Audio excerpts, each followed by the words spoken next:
Hello students. So here we are discussing how we are going to separate mixture of ortho and para-nitrophenol since both the mixtures are forming in a same container. एक ही container में ऑर्थोनाइट्रोफेनॉल भी बना, para-nitrophenol भी बना. Now question is how we are going to separate orthonitrophenol and para-nitrophenol. So students, I have represented here the type of hydrogen bonding in these two species. मैंने यहाँ पे बताया है दिस इज ऑर्थोनाइट्रोफेनॉल, आपको पता होगा दिस इज ऑर्थोनाइट्रोफेनॉल. और यहाँ जो मैंने बनाया है स्टूडेंट ये है पैरानाइट्रोफेनॉल.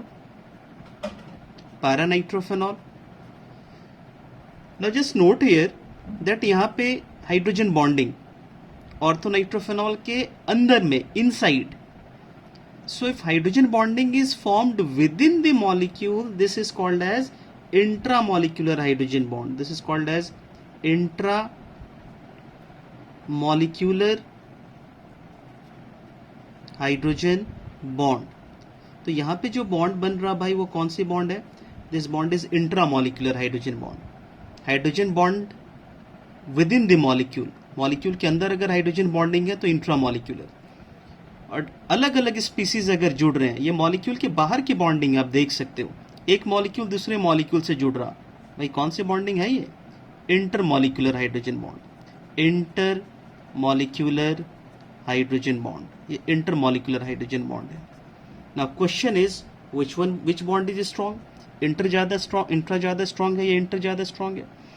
सो जस्ट सी हियर स्टूडेंट्स कि here association of different molecules takes place. अलग अलग मॉलिक्यूल्स आपस में जुड़ते चले जा रहे हैं, बट ऐसा यहां तो नहीं हो रहा. This is a single molecule.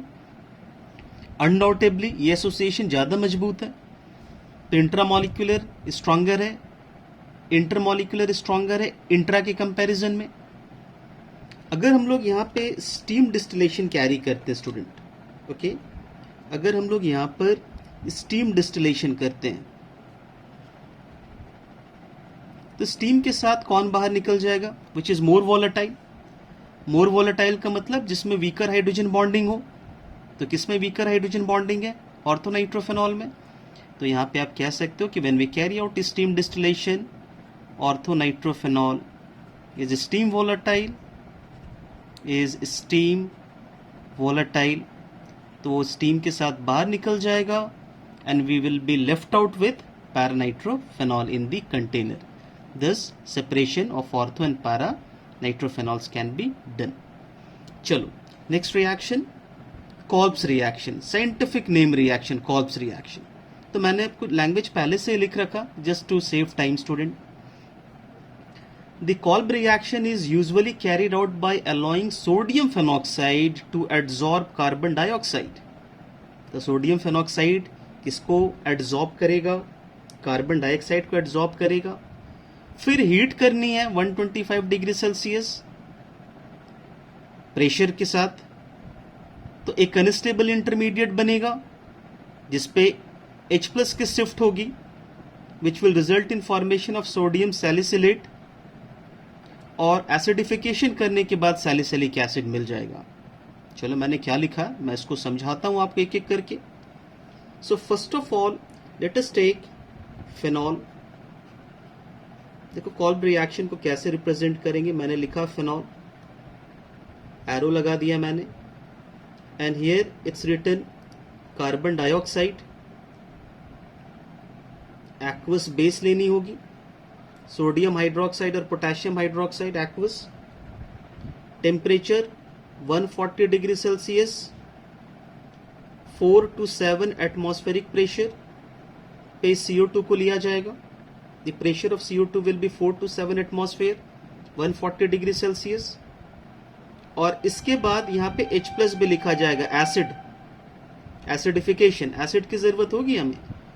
तो भाई the product will be salicylaldehyde, sorry student, salicylic acid बनानी है. सो OH और ऑर्थो पोजीशन पे क्या चलाएगा? COOH, hydroxy benzoic acid is salicylic acid. तो आपने बना लिया सैलिसिलिक एसिड, सैलिसल्डिहाइड. इसके बाद हम लोग रीमर टीमन रिएक्शन में बनाएंगे. नाउ मैं चाहता हूं कि मैं आपको इसके मैकेनिज्म को समझा दूं कि ये रिएक्शन कैसे हो रहा. So let us work on mechanism of this reaction. Mechanism for this reaction. तो यहाँ पे देखो आपके पास फेनॉल है और एक एक्वस बेस है, राइट ना। तो यहाँ पे क्या होगा, देखो हमारे पास फेनॉल है और मान लो हमारे पास बेस है सोडियम हाइड्रोक्साइड एक्वस। तो आपको पता है यहाँ से वाटर बाहर निकल जाएगा and it will result in formation of O minus Na+, right. ये स्लाइटली एसिडिक है, ये बेसिक है। वाटर को रिलीज किया आपने, क्या बना लिया, सोडियम फेनॉक्साइड। इसी को सोडियम फेनोलेट भी कह सकते हो। तो आपने बना लिया सोडियम फेनॉक्साइड। अब इस सोडियम फेनॉक्साइड किसको एब्जॉर्ब करेगा, CO2 को। मैं यहाँ पे रिप्रेजेंट करता हूँ और फिर क्या बनेगा, एक अनस्टेबल इंटरमीडिएट की फॉर्मेशन होगी। स्टूडेंट मैं उसको यहाँ पे रिप्रेजेंट कर देता हूँ। So what I have here is, this is O minus, इसके साथ Na+ है, ओके। और कार्बन डाइऑक्साइड को हमने ऐसे रिप्रेजेंट कर दिया। Now point to be noted, ये रिएक्शन रिंग में होगी, ऐसी रिएक्शन होगा। ऐसी रिएक्शन होने के लिए this CO2 should behave as a carbocation, electrophile. ये CO2 किस तरह से बिहेव करेगा, एक इलेक्ट्रोफाइल की तरह, एक पॉजिटिवली चार्ज स्पीसीज के तरह। कैसे, इसमें पोलराइजेशन पॉसिबल है। ये शिफ्ट कर गया नेगेटिव चार्ज इस कार्बन पे पॉजिटिव चार्ज। अब ये पाई इलेक्ट्रॉन्स रिंग से अटैक करेंगे इस कार्बन को, पॉजिटिव सेंटर को। तो भाई अगले स्टेप पे मुझे क्या दिखाना चाहिए, formation of an unstable intermediate takes place. तो यहाँ पे क्या बना, चेक करो।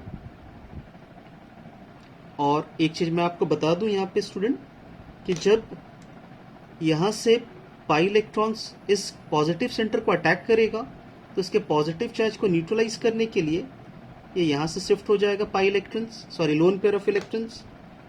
तो भाई यहाँ पे क्या चला आया है, double bond oxygen, okay, 6 electrons, bond यहाँ पर है, यहाँ पे प्रेजेंट है। और यहाँ पे क्या जुड़ चुका है, देखो कार्बन, इसके साथ क्या है, oxygen and double bond oxygen, negative charge, okay. तो इलेक्ट्रोफाइल देखो रिंग पर अटैक किया, कौन से पोजीशन पर, ऑर्थो पोजीशन पर अटैक किया। इलेक्ट्रॉन डेंसिटी ज्यादा ऑर्थो पोजीशन पर। जब आपके पास ये O- ग्रुप है तो कौन कौन सी इफेक्ट्स होती है, तो +M और +I। तो इलेक्ट्रॉन डेंसिटी यहाँ से रिलीज हो रहा, वो इलेक्ट्रॉन डेंसिटी की एक्युमुलेशन कहाँ पे ज़्यादा होगा, ऑर्थो पोजीशन पे और पैरा पोजीशन पर। बट सिंस ऑर्थो नज़दीक है तो ऑर्थो पे ही अटैक प्रेफर होगा, बिकॉज इस ऑर्थो पे इलेक्ट्रॉन डेंसिटी बहुत ज़्यादा है।